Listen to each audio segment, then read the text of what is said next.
Bonjour à toutes et à tous, bienvenue sur iTélé, bienvenue sur la web radio, bienvenue sur YouTube, bienvenue à vous qui nous écoutez, bienvenue à ce temps hebdomadaire ICC chez vous. Nous sommes dans la joie de pouvoir nous retrouver ensemble. Vous êtes la bonne personne au bon endroit et au bon moment. C'est une grâce que le Seigneur Jésus nous donne de pouvoir nous retrouver dans sa magnifique présence pour une heure ensemble qui certainement va changer la vie de plus d'une personne. Alors, je voudrais lire un passage de la Bible dans 1 Jean au chapitre 4, le verset 9 à 10, qui dit ceci: « L'amour de Dieu a été manifesté envers nous en ce que Dieu a envoyé son Fils unique dans le monde afin que nous vivions par lui.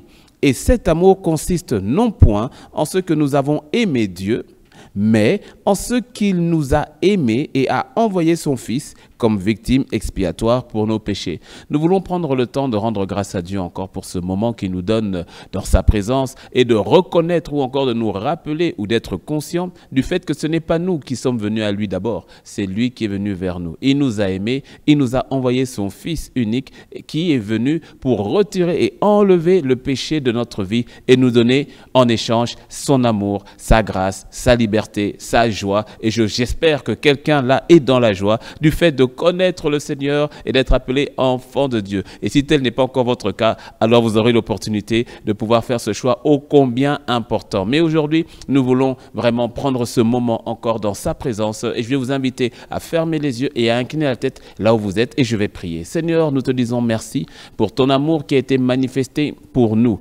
Ce n'est pas à cause de nous, mais c'est ta grâce et ta bonté qui a manifesté cela à notre égard. Alors nous sommes reconnaissants.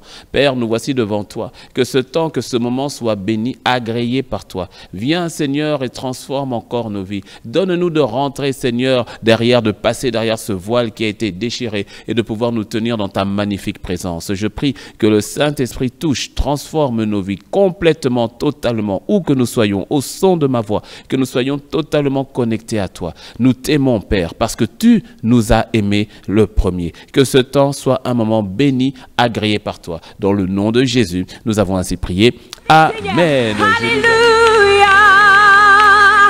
Est-ce que tu peux élever ta voix ce matin et dire merci à Dieu pour sa présence? Lui dis merci pour l'opportunité d'être dans sa présence ce matin. Oh, nous voulons entrer dans sa présence avec des cris de joie et des acclamations. Porte élevée, vous l'anneau, et que le roi de gloire fasse son entrée. Alléluia, alléluia. Nous célébrons notre Dieu, celui qui a fait de nous un peuple de rois et de sacrificateurs. Et nous reconnaissons qu'il est le seul qui soit véritablement digne de nos louanges. Et nous poussons des cris de joie, nous célébrons le Seigneur. Et oh, il est digne de gloire. Et reconnaissons sa grandeur, reconnaissons sa toute puissance. Et nous te célébrons notre Dieu, que tout le monde est. Alors s'élève un chant, Dieu tout-puissant, oh que tu es grand, Seigneur, tu es grand, que tout le monde est. Oh, s'élève un chant de reconnaissance, un chant de gratitude, Dieu tout-puissant, que tu es grand, que tout le monde est. Alors s'élève un chant de reconnaissance et de gratitude, Dieu tout-puissant. Oh, nous reconnaissons combien tu es grand, notre Dieu, de tout le monde est.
jour dans nos vies. Alléluia. Tes bontés se renouvellent chaque jour dans nos vies. Alléluia. Alléluia. Tes bontés se renouvellent chaque jour dans nos vies. Alléluia. Tes bontés se renouvellent chaque jour. Tes bontés se renouvellent chaque jour dans nos vies. Alléluia. Tes bontés se renouvellent chaque jour dans nos vies. Alléluia. Alléluia. Tes bontés se renouvellent chaque jour dans nos vies. Dans nos vies. Tes bontés se renouvellent chaque matin. Dans nos vies. Dans nos vies. Tes bontés se renouvellent chaque jour. tes bontés se renouvellent. Se renouvellent chaque jour. Tes bontés sont nouvelles chaque matin. Tes bontés sont nouvelles chaque matin. Tes bontés chaque jour. tes bontés Se renouvellent chaque jour. tes bontés, proclamons-le. Les bontés du Seigneur ne sont pas épuisées. Tes bontés Se renouvellent chaque jour dans nos vies. Alléluia. Est-ce que nous pouvons pousser des cris de joie au Seigneur pour le roi des rois? Est-ce que là où tu es, tu peux pousser des cris de joie? Bien-aimé, je ne sais pas comment tu t'es levé ce matin, mais je suis certaine d'une chose. Tu as une raison de célébrer ton Dieu. Je suis certaine d'une chose. Tu as une raison de pousser des cris de joie, de l'acclamer, de lui rendre gloire. Parce que ses bontés ne sont pas épuisées. Ses compassions ne sont pas à leur terme. Mais chaque matin, dès que je me lève, elles se renouvellent, elles se renouvellent, elles se renouvellent. David pouvait dire: mon âme bénit le Seigneur et n'oublions aucun de ses bienfaits. Est-ce qu'il s'agit d'une guérison? Est-ce qu'il s'agit d'une restauration? Tu sais mieux que moi tout ce que Dieu a fait pour toi. Est-ce que tu peux t'arrêter ce matin et compter les bienfaits de Dieu? Oh,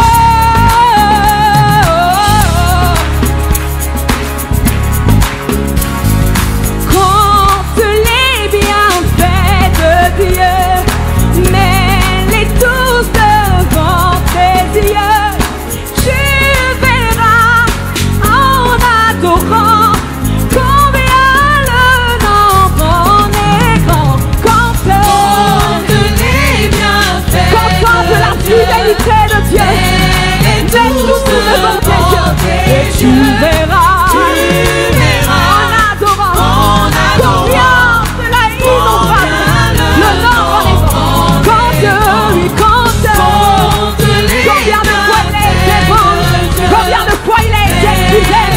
Oh, et tu verras en adorant le roi de gloire combien Est-ce que tu peux réfléchir un instant à la fidélité de Dieu? Est-ce que tu peux un instant penser à combien de fois il t'a secouru, combien de fois il t'a fait du bien? Et si cela monte au-dedans de toi, pousse un cri de joie et célèbre-le. Oh, tu as été si bon pour nous, Seigneur, et nous voulons te rendre gloire. Oh, compte les bienfaits de Dieu. mets-les tous devant tes yeux. Et tu verras en adorant le roi de gloire combien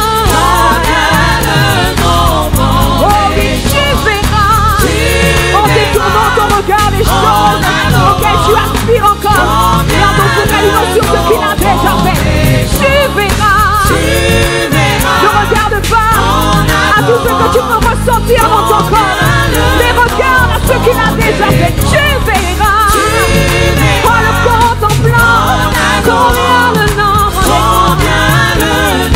oh oui, tu verras en adorant le Seigneur qui a fait toutes choses bonnes en son temps.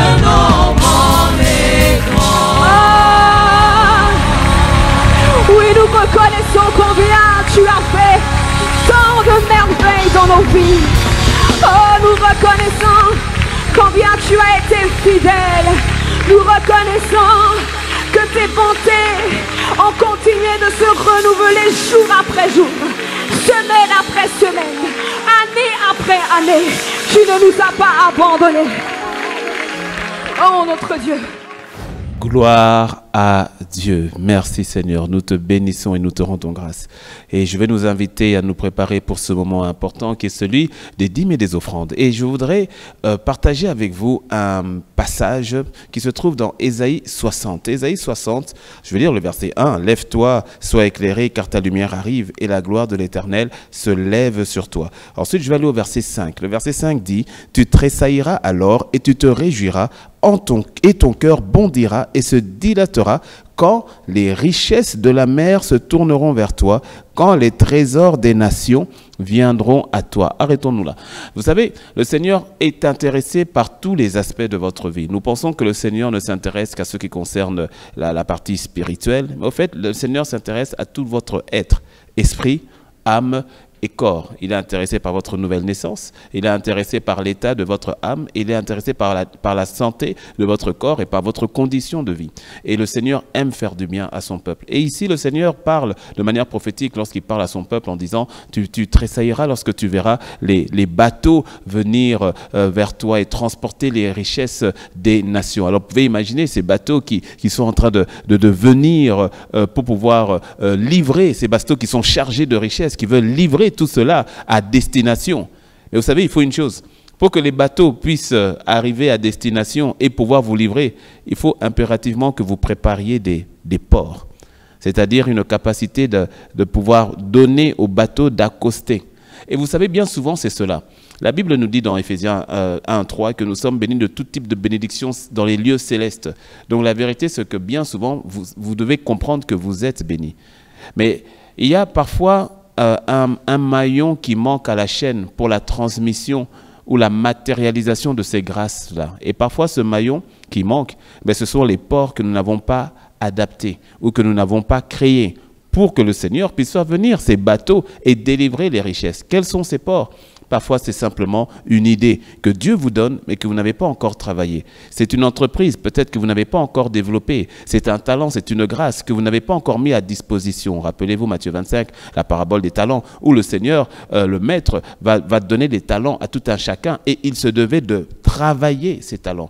Il se devait de pouvoir les reproduire. Et je sens que le Seigneur veut parler à quelqu'un aujourd'hui en disant « Tout ce dont tu as besoin est déjà prêt. Prépare-moi les ports. » À vous maintenant, avec le Seigneur, l'Esprit, de lui préparer ces ports-là, afin de pouvoir être apte à recevoir les grâces, à recevoir les richesses, à recevoir les provisions que le Seigneur a déjà mis à disposition pour vous. Il est temps de ne plus laisser les bateaux voguer autour de la terre, autour de votre localisation, parce qu'ils cherchent des ports pour pouvoir accoster. Et je prie que le Seigneur, l'Esprit vous donne la sagesse, l'intelligence, le conseil, afin que vous puissiez produire et construire ces ports pour recevoir ce que Dieu a préparé pour vous. Est-ce que vous pouvez fermer les yeux? Je vais prier. Seigneur, nous voulons te dire merci pour cette parole. Merci, Père, pour ta bonté en notre faveur, ta bonté à notre égard. Nous voyons aussi notre part de responsabilité qui consiste, Seigneur, à te préparer ces ports-là. Alors, Seigneur, je prie qu'au travers aujourd'hui de cet acte de foi, de dîme et d'offrande que mon frère, ma sœur est en train de poser, je prie que par ton esprit, tu libères une intelligence, un conseil, une capacité nouvelle dans la vie de mon frère et de ma sœur. Les idées d'entreprise, les idées, Seigneur, de grâce à développer, les pensées qui pendant longtemps étaient endormies, que par ta grâce, celle-ci maintenant soit réveillée et que mon frère et ma sœur prennent sa part de responsabilité afin de construire ces ports et de recevoir les grâces, de recevoir ces richesses, de recevoir ces provisions que tu avais déjà préparées longtemps à l'avance pour lui, pour elle. Nous te bénissons. Agrée, Seigneur, ces offrandes. Agrée, Seigneur, cette dîme. Dans le nom de Jésus, nous t'avons ainsi prié. Amen. Merci Seigneur. Et nous allons maintenant laisser la place à Fofo Fraîche afin de pouvoir nous donner les instructions pour pouvoir donner dans la joie. Fofo Fraîche, c'est à toi.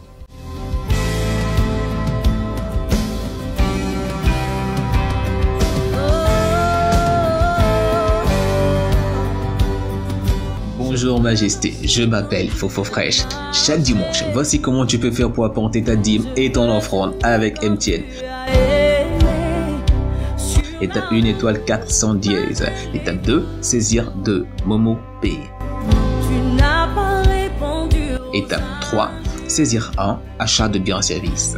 Étape 4, saisir le numéro 69 14 51 12. Étape 5, renseigner le montant, ensuite le motif de votre transaction, dîme, don, offrande, etc. Étape 6, entrez votre code PIN personnel. Le nom qu'est-ce que fera votre transfert est Impact Centre Chrétien P2M.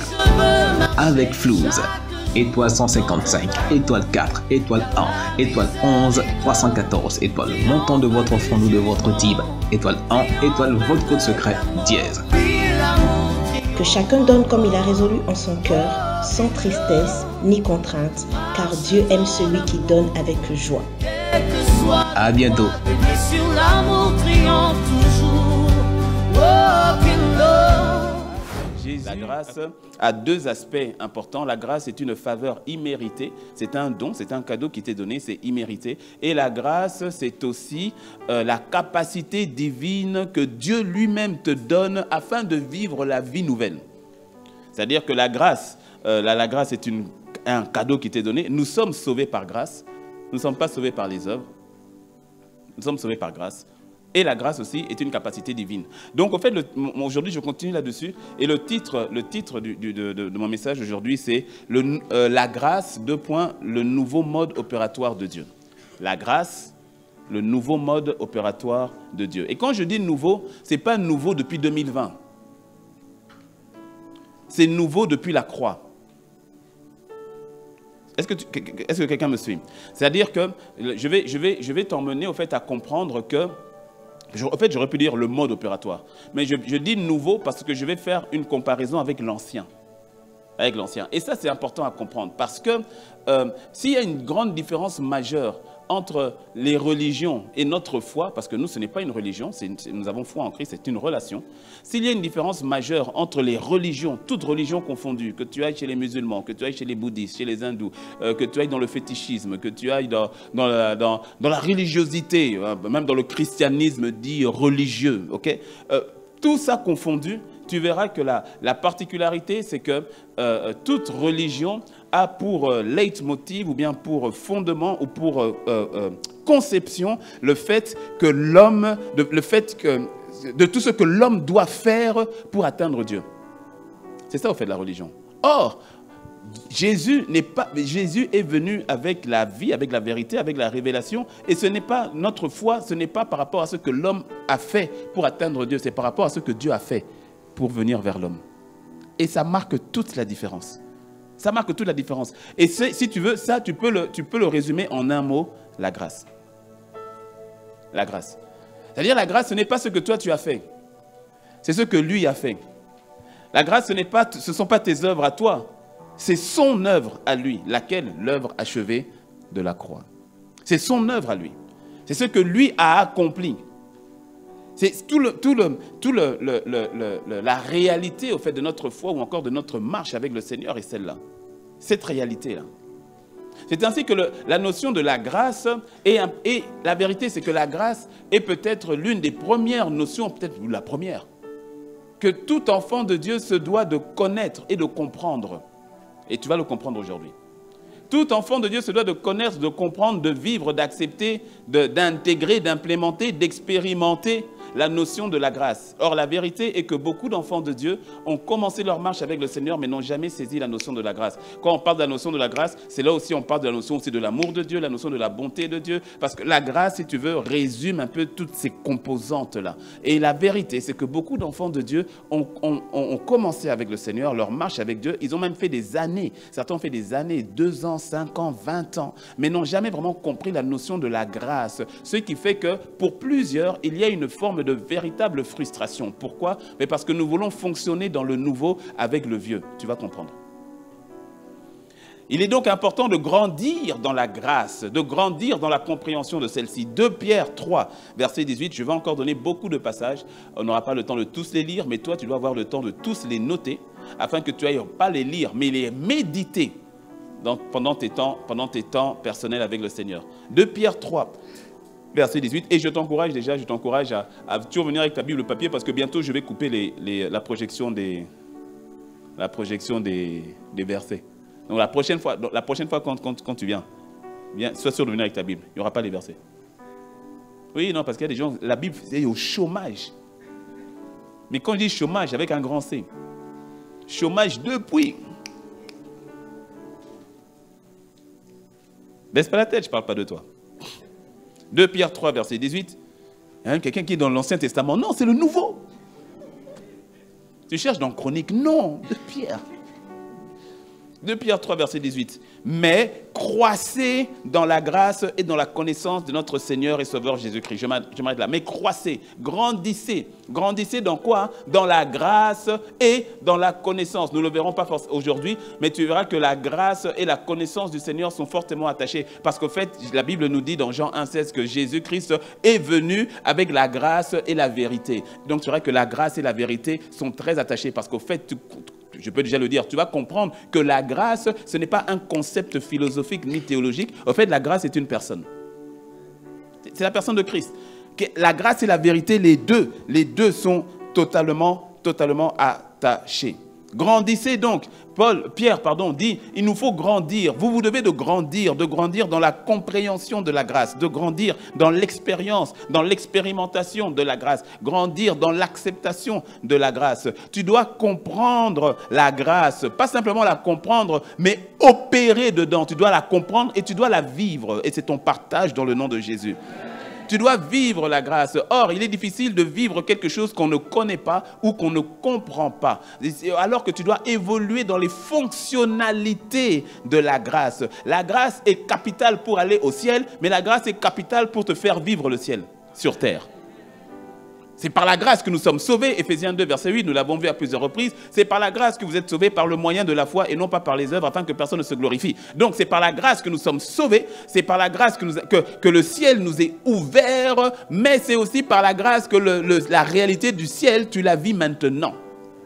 Ça aussi, tu as besoin de la grâce. Tu as besoin de la grâce de Dieu. Alors, la différence, pourquoi donc on parle de nouveau mode opératoire? C'est parce qu'il y avait un ancien. Alors, on va voir la différence entre l'ancien mode et le nouveau mode. Ou encore, commençons par l'Ancien Testament et le Nouveau Testament. Je vais éviter de faire une étude complexe. Je vais être le plus simple possible. Il y a une différence majeure entre l'Ancien Testament et entre le Nouveau Testament. Une différence majeure. En fait, le Nouveau Testament, c'est donc c'est la dispensation de la grâce. Tu liras dans Éphésiens 3, verset 2, le terme qui nous parle de la dispensation de la grâce. Ça, c'est là où nous sommes en train de vivre maintenant. Et ça a commencé à partir du moment où le Seigneur est mort à la croix, il a été enseveli. Et ensuite, il est ressuscité le 3e jour. Le Saint-Esprit est descendu le jour de la Pentecôte et une ère nouvelle a été annoncée. Il y a un fonctionnement nouveau qui a été annoncé, qui a été déclenché et c'est ce fonctionnement-là ou encore c'est cette réalité de l'ère de la dispensation de la grâce. Mais l'ancien régime, c'était le régime de la loi. Quand on était dans l'ancienne alliance, c'était la loi. Dans l'ancienne alliance, on opérait sous la loi, c'est-à-dire que le Seigneur avait libéré, avait donné à Moïse des lois. Et c'était les lois qui reflétaient au fait, qui demandaient une exigence par rapport au peuple. Et donc, jusqu'à Jésus, tout le monde était sous le régime de la loi.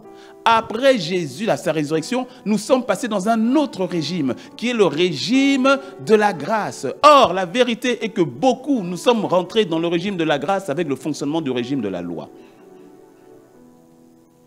Est-ce que tu me suis? Beaucoup trop de personnes continuent d'opérer dans le vieux système et n'ont jamais migré dans le nouveau système. Beaucoup trop d'enfants de Dieu n'expérimentent pas ce que Dieu a véritablement en réserve pour eux. Et ils continuent d'évoluer dans un système duquel Dieu s'est retiré. Et ça frustre. C'est comme si tu as des devises. Aujourd'hui, en Europe, par exemple, dans la majeure partie des pays d'Europe, tu vas payer, tu vas régler tes achats avec des euros. Que tu sois en France, en Belgique, en Allemagne, en Hongrie, je crois aussi. Le même billet de 20 € est valable dans tous ces pays-là. Mais ce n'était pas comme ça avant. Si tu reviens dans les années 80 ou dans les années 90, milieu des années 90, chaque pays avait sa devise. C'est-à-dire, si tu vas en France, il faut les francs français. Si tu vas en Belgique, il faut les francs belges. Si tu vas en Allemagne, il faut le Deutschmark. Et donc, ce qui se passe, c'est que c'est comme quelqu'un qui vient avec des Deutschmark aujourd'hui. Et puis, il va dans un magasin en Allemagne pour acheter. Il a donné, il a fait ça pour avoir les Deutschmark. Tu vois, non? Il a sué, il a fait des efforts. Et quand il donne les Deutschmark, on lui dit non, tu ne peux pas acheter. Il dit comment? Il dit non, tu ne peux pas acheter. Donc, il va encore travailler plus dans son système à lui. Il vient maintenant pas avec 100 Deutschmark, il vient avec 10 000 Deutschmark. Il a fait ça. Puis quand il arrive, il dit, voilà, là maintenant il y a 10 000, vous allez me donner? Il dit, on ne prend pas. Il y a la frustration, il y a la colère. Et il y en a beaucoup comme ça qui sont avec le Seigneur. Mais regarde tout ce que j'ai fait. Et pourquoi est-ce que ça ne change pas? Et ma situation, et tu donnes parce que tu réclames, tu dis, je suis en droit. Tu viens avec des Deutschmark. On n'est plus au Deutschmark, on est passé à euro. On n'est plus à la loi, on est passé à la grâce. Et ça frustre beaucoup. Parce que tu as la sensation de faire. Et de faire ce que tu sais qui est bon. Parce qu'il y a une époque, les Deutschmark, oui, c'était accepté. Mais cette époque est passée. Mais quand quelqu'un reste à cette époque-là, il dit, mais je ne comprends pas. On a toujours fait comme ça. Jésus est passé par là. Ça a changé. Est-ce que tu me suis? Et mais quelqu'un va dire, oui, mais moi je n'ai pas vécu avant Jésus. Alors pourquoi est-ce que cette histoire de la loi, alors, je serais concerné? Mais parce que cela est dans les gènes d'Adam. Et que lorsque tu viens à Christ, si tu ne changes pas, en fait, c'est pour ça qu'on dit de grandir dans la grâce. Si tu ne la reçois pas, si tu ne la captes pas, si tu ne la comprends pas, et que tu n'évolues pas dans celle-ci, tu vas te retrouver bloqué dans le fonctionnement d'avant. Alors que tu es dans une ère nouvelle. Que tu es dans un système qui est complètement nouveau. Si toute personne qui espère être agréable à Dieu en observant la loi, tu ne feras pas, tu ne feras pas, Laisse-moi te dire une chose. Si c'est ça, tu es déjà disqualifié avant même que tu aies voulu commencer. Tu sais pourquoi? Parce que tu ne pourras pas respecter toute la loi. Laisse-moi te choquer. La loi n'a jamais été donnée pour rendre les hommes meilleurs. Jamais. La loi a été donnée pour faire savoir à l'homme qu'il a besoin d'un sauveur. La loi n'a jamais été donnée pour te rendre meilleur. La loi t'a été donnée pour que tu comprennes que de toi-même tu ne peux pas, que tu as besoin d'un sauveur. Parce que la loi n'a fait que condamner. La loi n'a fait que condamner. Parce que si tu veux faire les choses selon la loi, tu as intérêt à ne pas manquer un seul des commandements. Car il est dit que si tu rates un seul des commandements, tu es aussi disqualifié pour tout le reste. Or, ton voisin, depuis ce matin, ce n'est pas un commandement qu'il a raté. Ce n'est pas qu'un. Donc, si tu cherches à être validé aux yeux de Dieu par rapport à l'observance de la loi, nous sommes déjà tous, moi le premier qui te parle, nous sommes tous déjà disqualifiés d'office. Raison pour laquelle Dieu, sachant que toi et moi, nous n'étions pas capables de respecter à l'exigence de la loi. Parce que la loi, au fait, la loi que Dieu donne à Moïse reflète l'exigence que Dieu a par rapport à l'homme vis-à-vis de lui et de sa sainteté, de sa justice. Est-ce que tu me suis? J'essaie de ne pas être trop compliqué. Donc, qu'est-ce qu'il fait? Il dit, il faille qu'un homme puisse réussir cela. Il n'y en a qu'un qui a réussi. On l'appelle Jésus-Christ. Il n'y en a qu'un qui a vécu dans la chair comme toi et moi, sur cette terre, et qui ne soit pas tombé, qui n'ait point péché. Et lui, comme il n'a pas péché, c'est lui qui n'a pas péché. C'est lui. Et comme lui n'a pas péché, lui, il a réussi. Lui, il a eu le 20 sur 20. Et comme lui, il a eu le 20 sur 20, il t'a donné son bulletin. Il t'a donné son bulletin.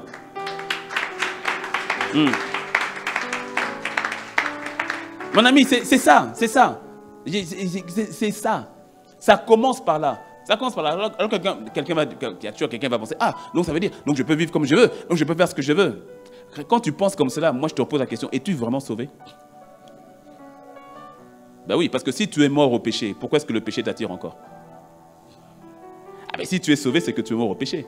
Et puis t'inquiète, hein, Paul aussi, il avait anticipé là-dessus, hein, Romains 6, verset 1. Que dirais-je? Pécherai-je donc afin que la loi abonde? Il dit, loin de là, si je suis mort au péché, comment pécherai-je encore?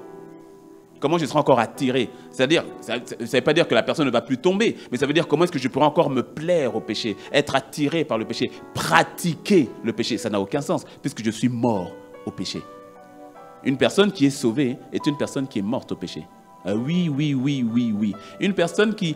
Tu dis, oh, je crois en Jésus, et c'est-à-dire il y a une continuité de la pratique du péché. Je sais que tu n'es pas sauvé. Parce que l'une des premières choses qui se passe lorsque tu es sauvé, c'est que tout à coup, l'amour de Dieu te remplit, et puis il y a comme une haine de ce que Dieu est.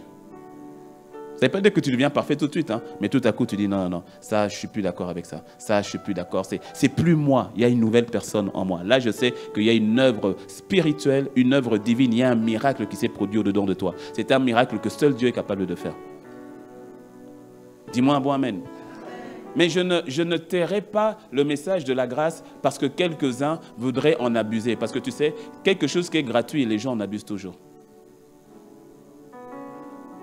Oui. Tu sais, quand on te fait un cadeau, quand tu n'as pas acheté, si tu n'aimes pas, tu peux le donner à quelqu'un.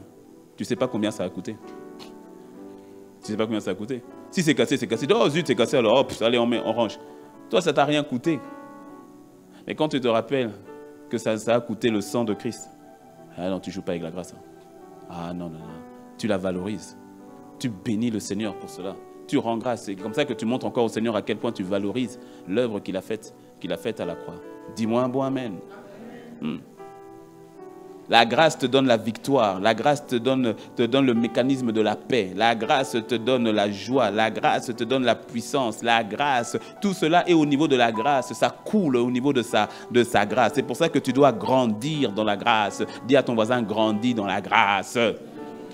Tu dois grandir dans la grâce. Tu dois grandir dans la compréhension de la grâce. Tu dois grandir dans l'acceptation de la grâce. Tu dois grandir dans le fonctionnement de la grâce. Même Jésus, lorsqu'il était sur cette terre, alors qu'il était encore enfant, adolescent, à 12 ans, la Bible dit dans Luc 2, verset 52, que Jésus grandissait, Jésus croissait en 3 niveaux, sagesse, stature et grâce. Donc tu te dois toi aussi de grandir dans la grâce. Dis à Seigneur, fais-moi grandir. Dis Seigneur, je décide de grandir. Dis-lui, Seigneur, aide-moi à grandir dans la grâce. Oh, tu dois grandir dans la compréhension de la grâce. Je vois une église qui est tellement ancrée dans la compréhension de la grâce. Je te dis, une église, quand je parle de l'église, je parle de toi, je parle de moi. Une église qui est ancrée dans la compréhension de la grâce est une église surnaturelle. C'est une église magnifique. Parce que laisse-moi te dire, dans la grâce, elle est inépuisable. Dans la grâce, il y a tout ce dont tu as besoin. Dans la grâce, il y a toute la volonté parfaite de Dieu. Une personne qui grandit dans la grâce de Dieu, je te dis, c'est une personne qui devient dangereusement dangereuse. Aïe.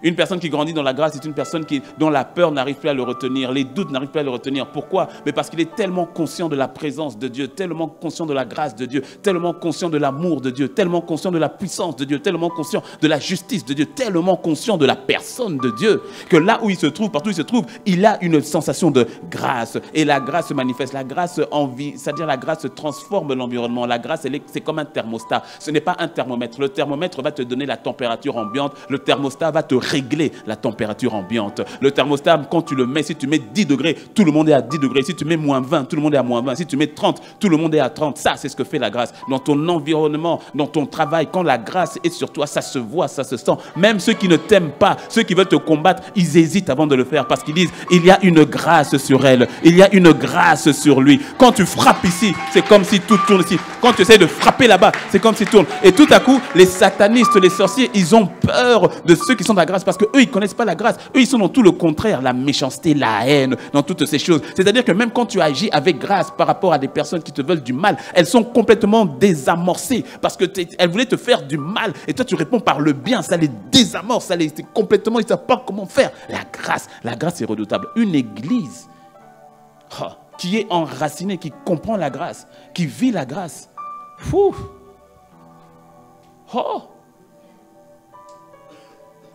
C'est redoutable. C'est redoutable. Pas étonnant que, quelque part, l'ennemi fait tout pour que personne ne comprenne la grâce. Parce que regarde, l'ennemi est l'archétype de celui qui jamais ne pourra bénéficier de grâce, car il est écrit que Dieu résiste aux orgueilleux, mais il fait grâce aux humbles. L'ennemi ne pourra jamais bénéficier d'une quelconque grâce. C'est l'orgueil personnifié. Et il sait que Dieu lui résiste. C'est pour cela que le premier péché qu'il a voulu faire entrer dans le cœur d'Adam et de Ève, c'est la semence de l'orgueil. Séparez-vous de Dieu. Vous n'avez pas besoin de lui. Il vous cache les choses. Il sait que le jour où vous en mangerez, vous deviendrez comme lui. Et vous connaîtrez le bien et le mal, indépendamment de lui. Il a voulu transmettre sa nature, parce qu'il sait que c'est cette nature mauvaise qu'il a virée du ciel. Et il voulait que l'homme aussi soit viré comme lui, il a été viré. Sauf qu'il ne savait pas que Dieu avait un plan pour l'homme. Il a été choqué de voir que lui, il a été viré avec un billet aller simple. Mais que pour l'homme, Dieu ne crée même pas un billet aller-retour. C'est-à-dire que lui-même, il vient chercher l'homme. Il a été choqué, il a dit, mais quelle injustice. Non, ça s'appelle la grâce de Dieu, l'amour de Dieu. C'est pour ça que Satan déteste la grâce. Il déteste la grâce.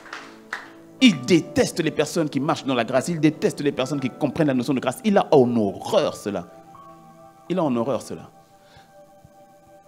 Puisses-tu aller dans la grâce? Toi qui me suis là à la télé, puisses-tu aller dans une dimension de grâce nouvelle dans le nom de Christ Jésus?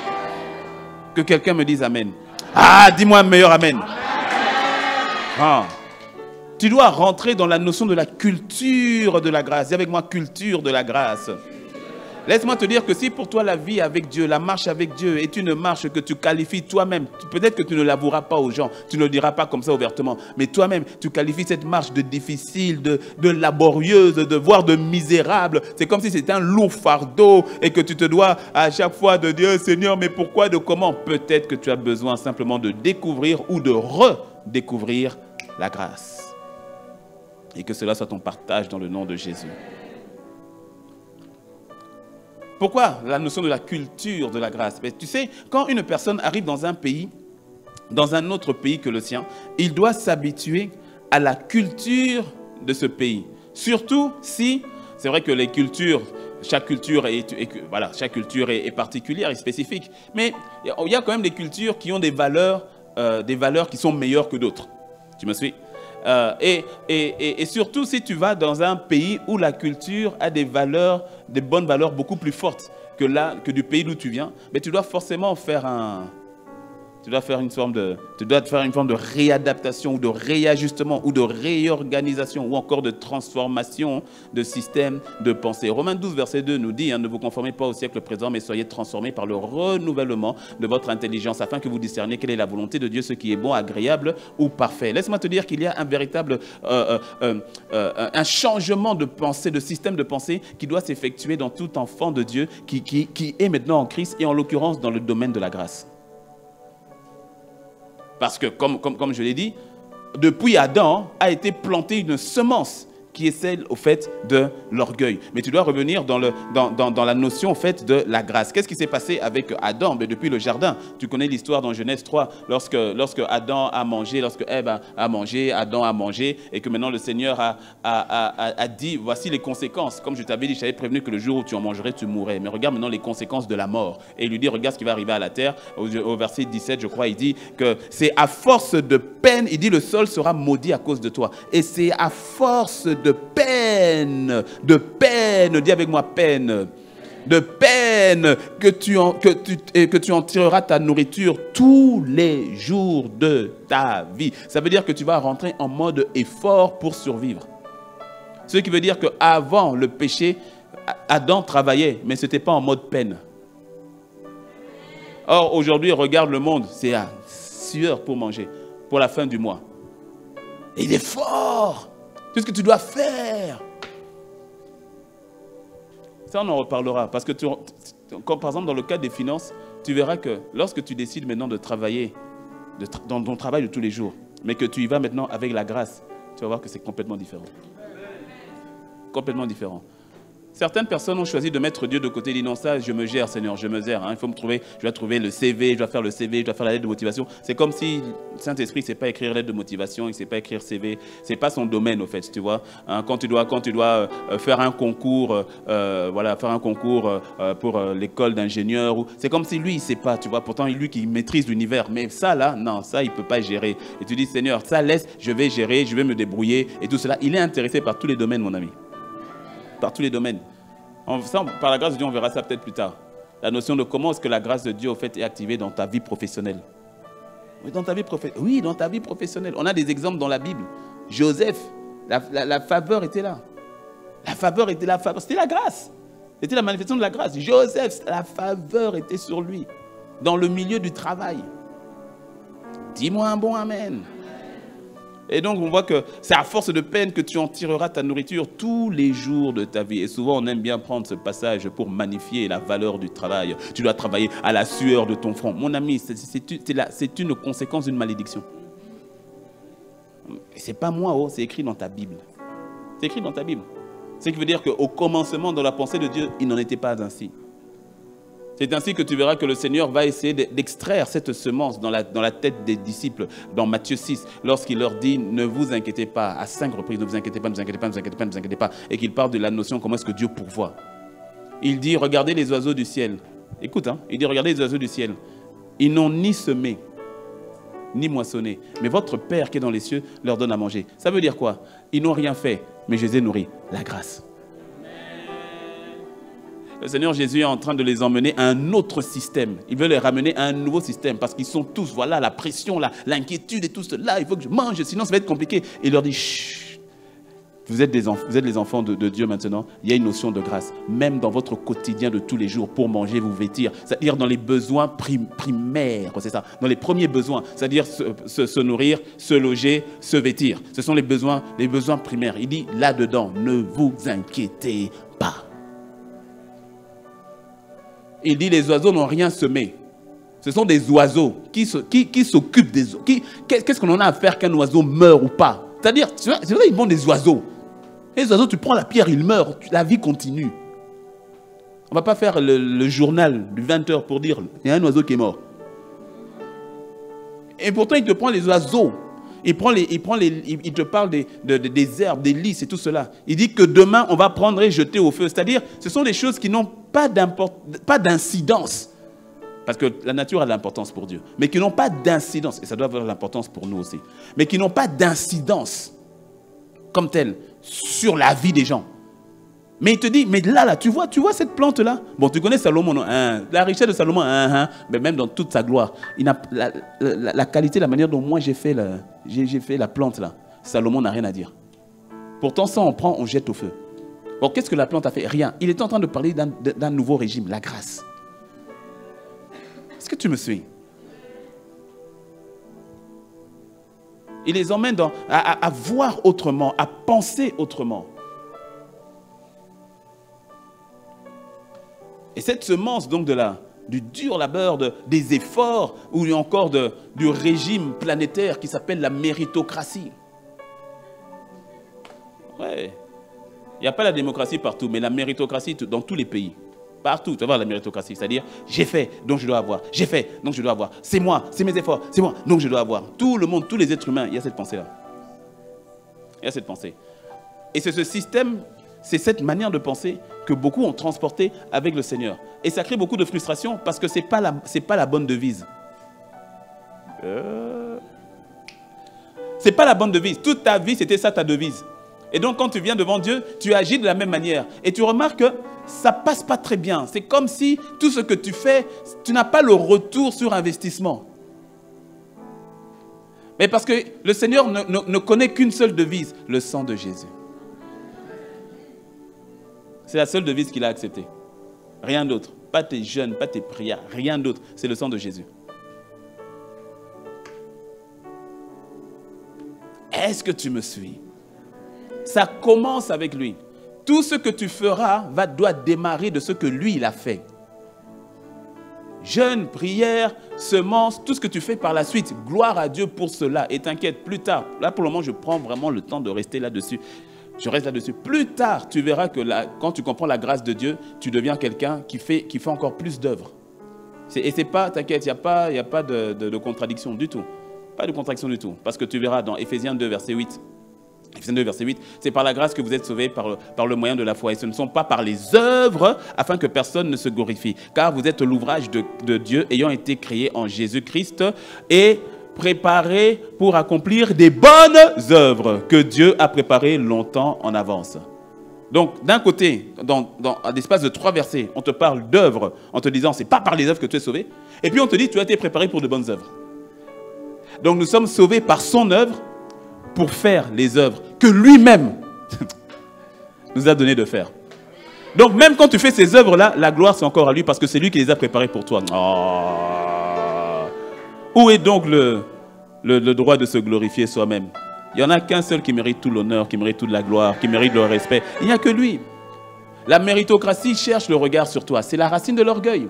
La méritocratie veut t'emmener à dire, t'as vu, j'ai jeûné, t'as vu, j'ai prié, t'as vu, j'ai sacrifié, t'as vu, je n'ai pas dormi, t'as vu, j'ai fait ci, j'ai fait ça, j'ai fait ci, j'ai fait ça. Donc quelque part, écris mon nom dans le générique.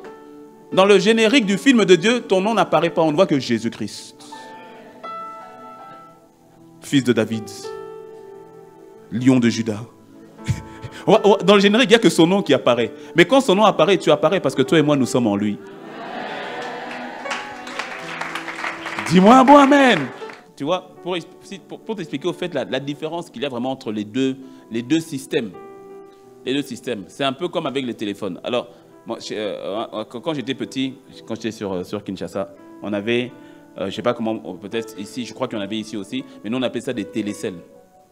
Des télécelles. Je ne sais pas si c'était la marque du téléphone ou bien Télécel, c'était l'opérateur unique de l'époque. Mais en tout cas, c'était des gros trucs comme ça. Quand ça venait de sortir, on est dans les années 80, déjà 70 déjà, mais sinon 80, début 90, ça devenait un peu plus courant, on va dire. Et ça servait à appeler. Oui, ça servait à appeler. Sinon, je prends cette image pour que tu comprennes. Ça, c'est le téléphone de la loi. Avec ça, tu peux appeler Dieu, il n'y a pas de problème. Oui, tu l'appelles, il t'entend. Il va t'entendre. Tu appuies. Allô? Oui, je t'entends, fils. Papa, tu vas bien? Ça fonctionne. Tu me suis? Mais il faut avouer qu'il est quand même limité. Parce que tu appelles et puis c'est bon. Maintenant, nous passons, la croix vient, le Seigneur vient, le sacrifice vient, et il nous fait passer dans une autre dispensation. Qui est la dispensation de la grâce. C'est toujours pour appeler. Mais sauf qu'on va passer à une autre dimension. On va passer au smartphone. Et tu vois, le smartphone, lui aussi, c'est un portable. Lui aussi, tu peux l'emmener. Lui aussi, tu peux appeler. Mais pas que. Il fait ce que l'autre faisait, mais pas que ça. Et il fait beaucoup plus. Il te permet de regarder des vidéos, il te permet d'écouter de la musique, il te permet de lire des livres, il te permet de faire des virements bancaires, il te permet de naviguer sur Internet, il te permet d'avoir un GPS, il te permet d'appeler et de voir quelqu'un à distance, il te permet d'envoyer des courriers, d'envoyer des mails, il te permet de faire tant de choses. Et la vérité, c'est que même ton smartphone que tu as, parce que tous nous avons quasiment un smartphone, ton smartphone que tu as, tu ne l'utilises en moyenne qu'à du 50%. Et encore. Parce qu'il y a beaucoup de fonctionnalités à l'intérieur que nous n'utilisons pas. Le smartphone, c'est comme au fait la grâce. Tellement de choses que tu peux faire. Tellement de choses à explorer. Mais nous gardons le télécell. On garde le vieux là. En plus, il est lourd et il est moche.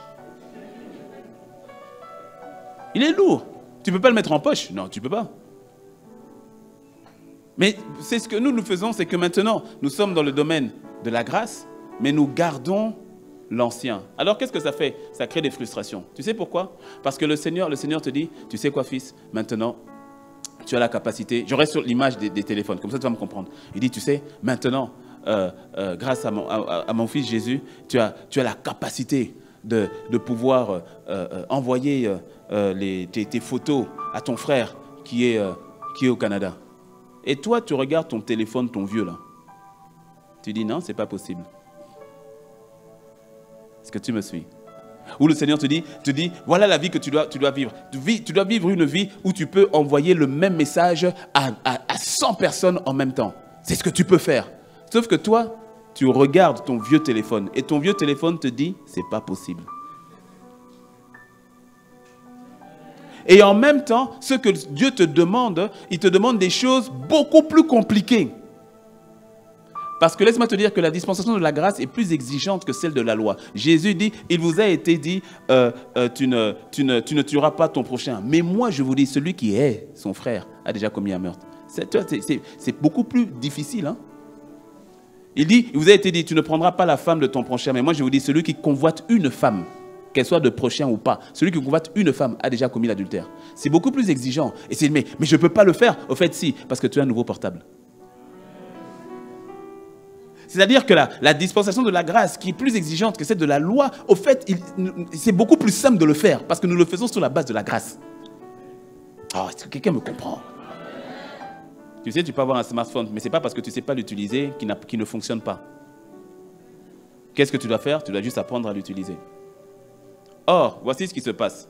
C'est que plusieurs, je reviens avec l'image, je reste sur l'image du téléphone, plusieurs ont gardé l'ancien téléphone, mais ils ont la notice du smartphone.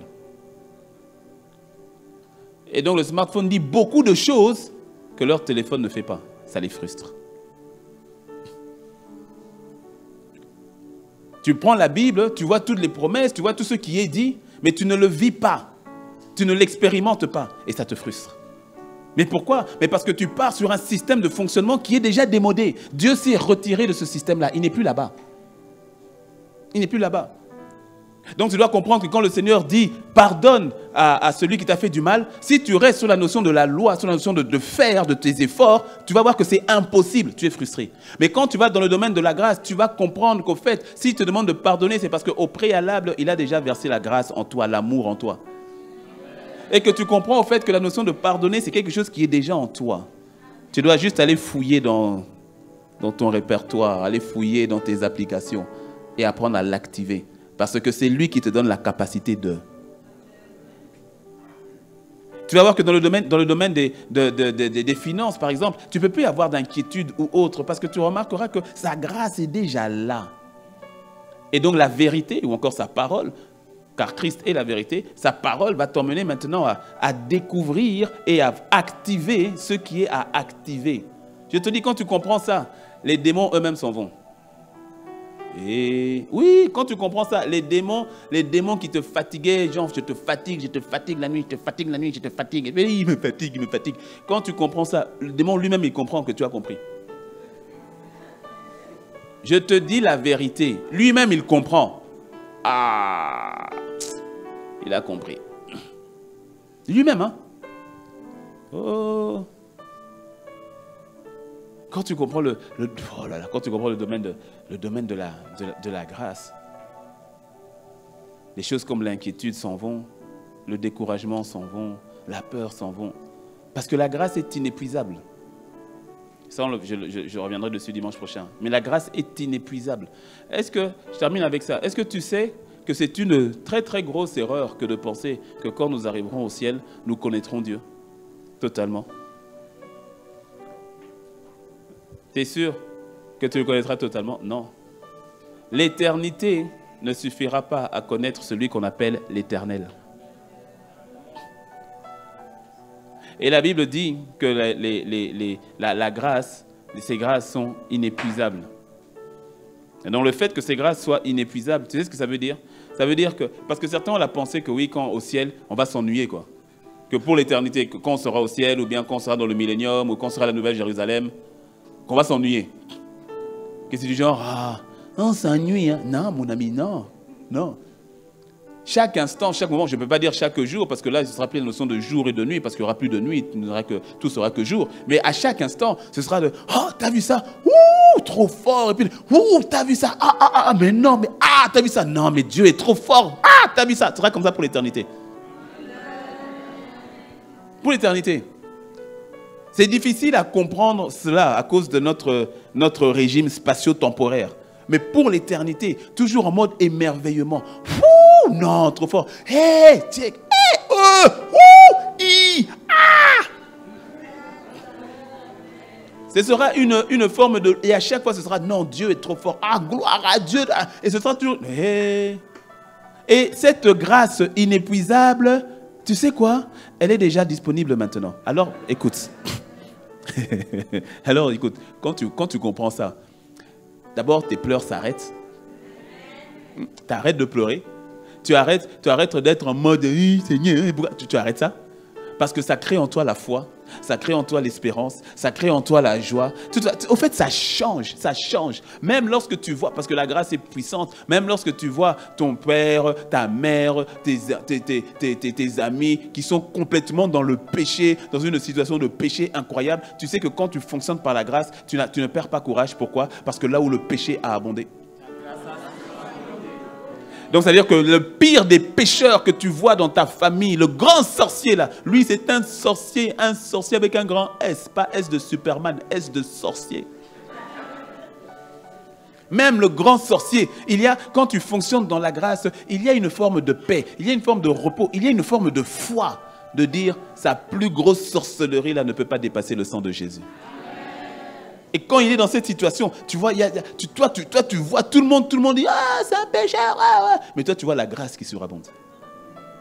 Quand tu pries à ce moment-là, quand tu intercèdes pour lui, mais tu intercèdes avec une foi, c'est parce que tu dis « Seigneur, c'est ta grâce !» Tu ne t'appuies pas sur toi-même, tu ne t'appuies pas sur ta rhétorique. « Oh Seigneur Dieu Tout-Puissant, fais en sorte... » Et puis tu vas prendre « Ah, qu'est-ce que je dois citer ?» Non, tu t'appuies sur sa grâce. Tu t'appuies sur sa grâce. Quand tu apprends à t'appuyer sur sa grâce, tu fais c'est-à-dire que là, on te dit de faire 1 kilomètre, toi, tu en fais 5. Tu en fais 5. C'est là où plus tard, tu comprendras que la grâce de Dieu, la grâce de Dieu ne rend pas paresseux, bien au contraire. Paul a dit, j'ai travaillé plus que eux tous. Il a dit, j'ai travaillé plus que tout le monde. Toutefois, non pas moi, mais la grâce de Dieu qui est avec moi. La grâce lui a emmené à faire des choses incroyables.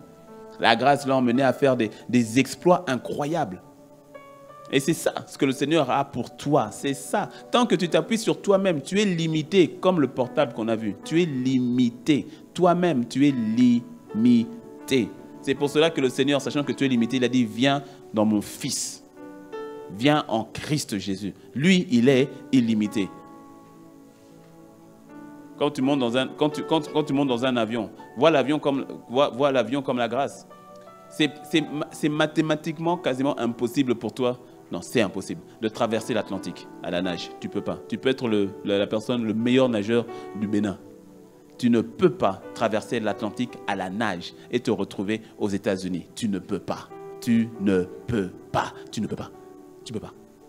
Et pourtant, quand tu montes dans un avion, en quelques heures, tu te retrouves de l'autre côté. C'est ça, la grâce. Amen. Nous vous disons à dimanche prochain et n'oubliez pas, ce culte est rediffusé le samedi matin sur iTélé. D'ici là, à bientôt et que le Seigneur vous bénisse.